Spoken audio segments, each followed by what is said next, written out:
Susanti dari 10 ADP 4. Kali ini saya akan memperjelas atau mempersingkat hasil ringkasan dari materi dari KD 4, yaitu judulnya Ketentuan UUD NRI tahun 1945 dalam kehidupan berbangsa dan bernegara. Kita memiliki 4 poin ya teman-teman. Ada poin A, poin B, poin C, dan poin D. Poin A di sini menjelaskan tentang wilayah negara kesatuan Republik Indonesia. Apa yang dimaksud dengan wilayah kesatuan Republik Indonesia? Yaitu wilayah adalah suatu ruang di mana warga negara yang bersangkutan hidup serta menjalankan berbagai aktivitasnya. Dia itu memiliki 5 contoh. Contoh pertama, laut teritorial.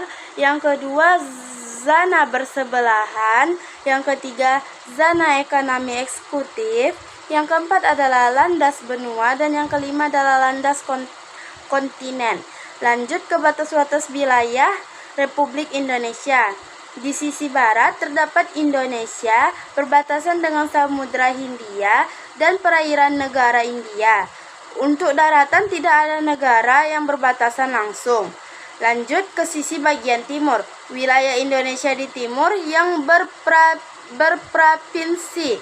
Papua berbatasan dengan wilayah Papua Nugini sebelah barat. Lanjut ke sisi utara. Di sisi utara kita ada perbatasan perairan Indonesia sebelah utara berbatasan dengan laut 5 negara, yaitu Malaysia, Singapura, Thailand, Vietnam, dan Filipina. Lanjut ke sisi selatan. Di sisi selatan dia berbatasan dengan Indonesia pada perairan berbatasan dengan Samudra Hindia dan perairan Australia. Lanjut ke poin B. Poin B yaitu kedudukan warga negara dan penduduk Indonesia.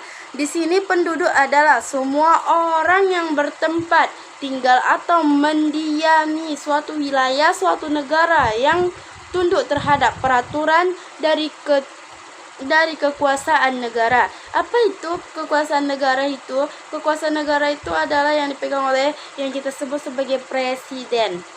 Lanjut, warga negara adalah anggota sebuah negara yang mempunyai tanggung jawab dan hubungan timbal balik terhadap negaranya. Lanjut ke poin ketiga yaitu C, kedudukan warga negara dalam negara. Ada 2 asas kewarganegaraan, yaitu 1. Asas Lusari. Apa yang dimaksud dengan asas Lusari? Asas Lusari adalah tempat kelahiran, yaitu asas yang menentukan kewarganegaraan seseorang berdasarkan tempat kelahirannya. Yang kedua adalah asas Lusanguinisis. Asas Lusanguinis yaitu asas yang menentukan kewarganegaraan seseorang berdasarkan keturunan orang tuanya dimanapun ia dilahirkan. Lanjut kita ke poin keempat. Masih ada poin ketiga. Poin ketiga yaitu 3 jenis kewarganegaraan.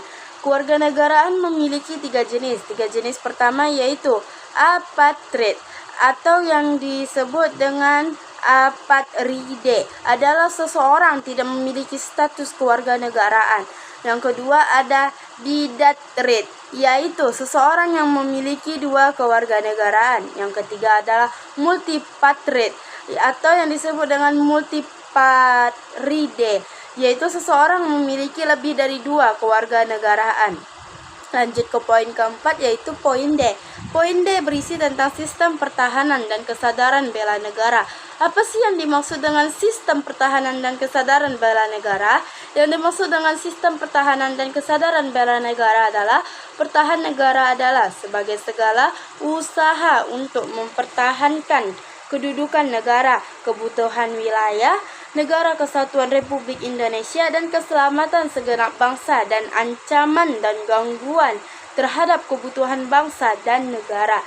Lanjut, yang kedua adalah upaya bela negara adalah sikap dan perilaku warga negara yang diawalin ketakwaannya kepada negara kesatuan Republik Indonesia yang berdasarkan Pancasila dan Undang-Undang 1945 dalam menjamin kelangsungan hidup bangsa negaranya.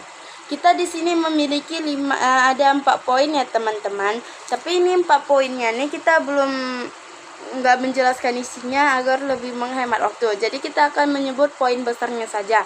Poin pertama yaitu Pancasila sebagai dasar negara dan pandangan hidup bangsa.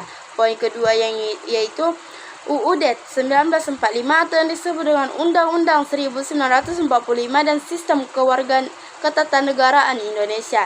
Yang ketiga adalah hak asasi manusia. Dan yang keempat adalah demokrasi dan partisipasi yang baik. Mungkin itu saja yang dapat saya sampaikan. Saya izin pamit undur diri. Wassalamualaikum warahmatullahi wabarakatuh.